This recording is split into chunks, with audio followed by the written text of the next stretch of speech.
Hello everyone, myself Yashraj Singh Mandloi, currently pursuing my MTech IT from International Institute of Professional Studies.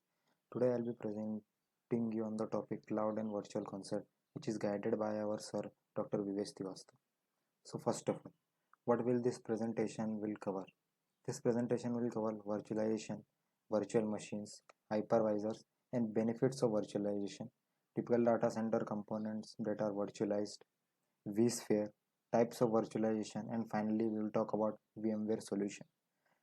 So let's start. What is virtualization in cloud computing? The definition of virtualization is it is a technique which allows to share a single physical instance of a resource or an application among multiple customers and organization. It does by assigning a logical name to a physical storage and providing a pointer to that physical resource when demanded. तो virtualisation में क्या होता है कि एक ऐसी technique है जिससे हम एक फिजिकल इंस्टेंस ऑफ रिसोर्स को मल्टीपल कस्टमर्स में शेयर कर सकते हैं और एक ऐसा होता है कि हम एक फिजिकल स्टोरेज का पॉइंटर प्रोवाइड करवा सकते हैं किसी भी वर्चुअल रिसोर्सेज को. सो कॉन्सेप्ट में वर्चुअलाइजेशन क्या होता है? तो creation of a virtual machines over existing operating system and hardware is known as hardware virtualisation. Definition से सिंपल है कि हार्डवेयर वर्चुअलाइजेशन क्या होता है. A virtual machine provides an environment that is logically separated from the underlying hardware. The machine on which the virtual machine is going to create is known as host machine and the virtual machine is referred as a guest machine. तो host machine उसको कहते हैं कि जिस पे हम virtual machine को embed करेंगे यानी जिस पे वर्चुअल मशीन बनेगी उसको होस्ट मशीन कैसे और जो वर्चुअल मशीन बनेगी उन्हें गेस्ट मशीन बोलते हैं. नादर की वर्चुअल मशीन्स क्या होती हैं कि virtualisations create virtual hardware by cloning physical hardware. Physical hardware को क्लोन करके एक वर्चुअल हार्डवेयर बनाया जाता है. The hypervisor user virtual hardware to create a virtual machine. उस वर्चुअल हार्डवेयर को यूज़ करके हाइपरवाइजर क्या बनाता है, एक वर्चुअल मशीन बनाता है. वर्चुअल मशीन क्या होती है, एक सेट ऑफ फाइल्स होती है. With hypervisors and virtual machine one computer can run multiple OS simultaneously. Hypervisors और वर्चुअल मशीन की मदद से एक कंप्यूटर जो डायग्राम में स्पेसिफाइड है कितने भी मल्टीपल ओएस रन कर, जैसे विंडोज रन कर सकता है, एप्पल रन कर सकता है, एक्सेट्रा. अब हाइपरवाइजर क्या होता है? Software installed on top of hardware that created virtualisation layer. जैसे नीचे हम डायग्राम में देखें तो एक होस्ट ऑपरेटिंग सिस्टम के ऊपर एक टाइप 2 हाइपरवाइजर लगा जो एक वर्चुअलाइजेशन लेयर बनाएगा जिसपे हम डिफरेंट वर्चुअल मशीन्स क्रिएट कर सकते हैं. हाइपरवाइजर वर्चुअल मशीन को होस्ट कर सकते. दो टाइप के हाइपरवाइजर होते हैं. टाइप 4 हाइपरवाइजर जो होता है bare metal hypervisor. Type 2 hypervisor जो होता है होस्टेड हाइपरवाइजर. ना first of virtual machines files क्या होती हैं? Virtual machine files can be exported and move to another. एक होस्ट से दूसरे होस्ट पे हम वर्चुअल मशीन को एक्सपोर्ट कर सकते हैं. Files are created by the hypervisor and stored in directory. Files hypervisor द्वारा क्रिएट की जाती है और डायरेक्टरी में स्टोर की जाती है. वीएम वर्चुअल मशीन फाइल्स कैसे क्रिएट हुई?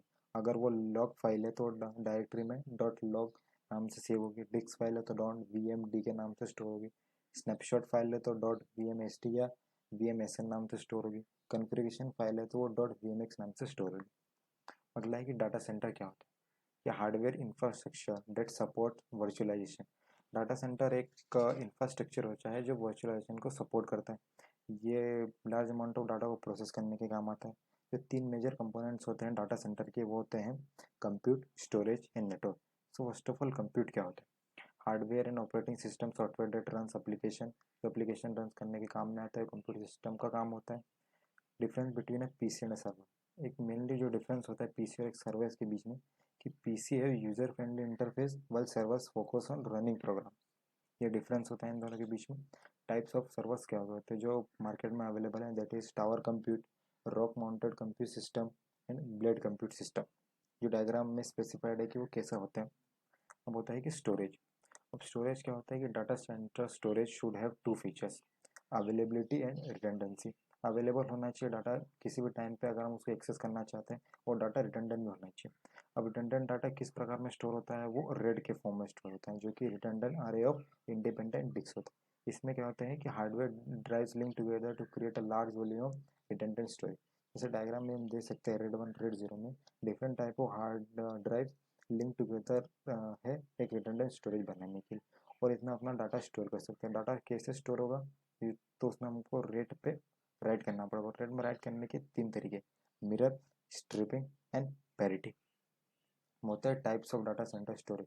तीन टाइप के डाटा स्टोरेज होते हैं, जो कि होता है DS, direct attached storage.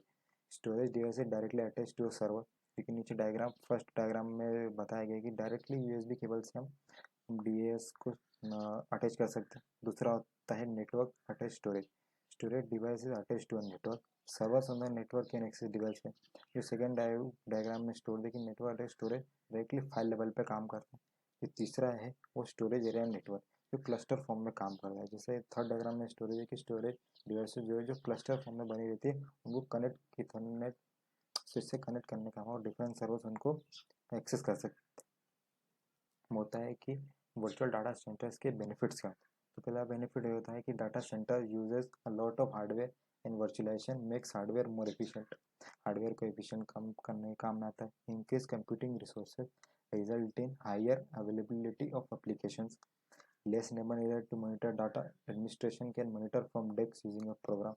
Labour work ज़्यादा नहीं लगता, इससे अपना कॉस्ट बढ़ता है। एक एडमिनिस्ट्रेटर अपने डेस्क से ही या किसी प्रोग्राम से ही डाटा सेंटर्स को देख सकता है कि अगर वो प्रॉपरली वर्क कर रहे हैं नहीं। Software defined data centre, software defined data centres क्या होता है कि hypervisor pulls physical data sensor resources into a virtual data centre. Virtual data centre में हम फिजिकल डाटा सेंटर्स लगा सकते हैं, उसको बोलते हैं सॉफ्टवेयर डिजाइन डाटा सेंटर। अब होता है कि vSphere क्या होता है। vSphere is a suit of virtual technology design for a large enterprise data centre management. ये एक वर्चुअलाइजेशन टेक्नोलॉजी होती है, यानी हम सिंपली इसको कह सकते हैं कि एक बॉक्स होता है जिसमें डिफरेंट डिफरेंट टूल्स आपको प्रोवाइड किए जाते हैं VMware द्वारा। जैसे फर्स्ट होता है कि ESXi, टाइप 1 हाइपरवाइजर, vCenter और vSphere। ये एक सिंपली एक बॉक्स है जिसके अंदर ये सारी एप्लीकेशन आपको अवेलेबल रहती है। vSphere एक और चीज़ जो अवेलेबल करता है दैट इज़ VM सॉल्यूशन, जो हम आगे पढ़ेंगे। तो सबसे पहले vSphere, जैसे vSphere डायग्राम से हम देखना चाहेंगे कि vCenter सर्वर होता है, ये एक्सरसाइज सर्वर्स होते हैं, सर्वर ग्रुप्स होते हैं, और नीचे जो डिस्क हैं कि जिसमें डाटा स्टोरेज कैसे किया जाता है कि फाइबर चैनल स्टोरेज अरे बनाया जाता है, ISCSI स्टोरेज अरे बनाया जाता है, या नया स्टोरेज अरे बनाया जा सकता है। अब डिफरेंस देखते हैं vCenter and vSphere client. तो सबसे पहले देखते हैं कि vSphere क्लाइंट क्या होता है। vSphere client program with a graphical user interface that allows data center administrator to connect to vCenter and ESXi remotely। ये सर्वर एक क्लाइंट होता है जिससे होस्ट कहीं भी, जिससे क्लाइंट कहीं भी बैठ के अपने होस्ट पे चेंजेस कर सकता है, और उस चेंजेस को रिफ्लेक्ट करने के लिए हमें एक vSphere क्लाइंट लगेगा, जो कि एक GUI होता है, जिससे हम यहाँ पे जो चेंजेस करेंगे वो उस होस्ट पे दिखेंगे, और ये कहीं भी बैठ के हम कर सकते हैं। और vSphere क्लाइंट हम एक ही होस्ट पे जाके एक ही ESXi होस्ट पे जाके हम उसको कन्वर्ट कर सकते हैं या उस पर मैनेज कर सकते हैं। लेकिन अगर हमको अगर मल्टीपल ESXi होस्ट पे अगर काम करना हो, या ESXi होस्ट को अगर एक में कन्वर्ट करना हो या एक से मैनेज करना हो, तो वहाँ पे vCenter काम आता है। Software installed on a dedicated server to manage ESXi servers and other components of a virtual data centre. जिनसे ही हम बता सकते हैं कि software installed on a dedicated server, जैसे सर्वर पे vCenter सॉफ्टवेयर रहता है, वो डिफरेंट ESXi सर्वर्स को या वेब सर्वर्स को या अदर क्लाइंट को मैनेज कर सकता है, उसको हम vCenter बोलते हैं। Types of virtualisation, server virtualisation होता है कि results in increase efficiency of data centre servers because multiple VM can be hosted on one server. Increase efficiency of data हो सकती है क्योंकि डिफरेंट VMs हम एक ही सर्वर पर होस्ट कर सकते हैं, तो डाटा एफिशिएंसी बढ़ जाती है। Computing resource can be distributed to customer using hardware less होता है क्योंकि एक ही सर्वर से हम डिफरेंट यूजर्स को डाटा पहुंचा सकते हैं। स्टोरेज वर्चुअलाइजेशन क्या होता है कि different type of data storage एक जगह पे पुल्ड किए जाते हैं, और वो पुल कैसे जाते हैं, how do VM access data centre storage, machine on data centre storage को कैसे एक्सेस करेंगे। वो होता है उनकी फाइल्स की, जैसे हम फाइल्स पढ़ सकते हैं कि VM स्टोरेज VMD के कॉन्फ़िगरेशन फाइल .vmx नाम से स्टोर होती है स्टोरेज वर्चुअलाइजेशन। अब नेटवर्क वर्चुअलाइजेशन में क्या होता है कि different types of virtual networks को पुल टुगेदर किया जाता है, और एक स्विच से हम उनको कम्युनिकेट करवा सकते हैं, और फिर राउटर से सिग्नल्स हम यूज़र को भेज सकते हैं। एक vSwitch क्या होता है कि vSwitch होता है कि virtual switch that virtual devices can connect in order to communicate with each other.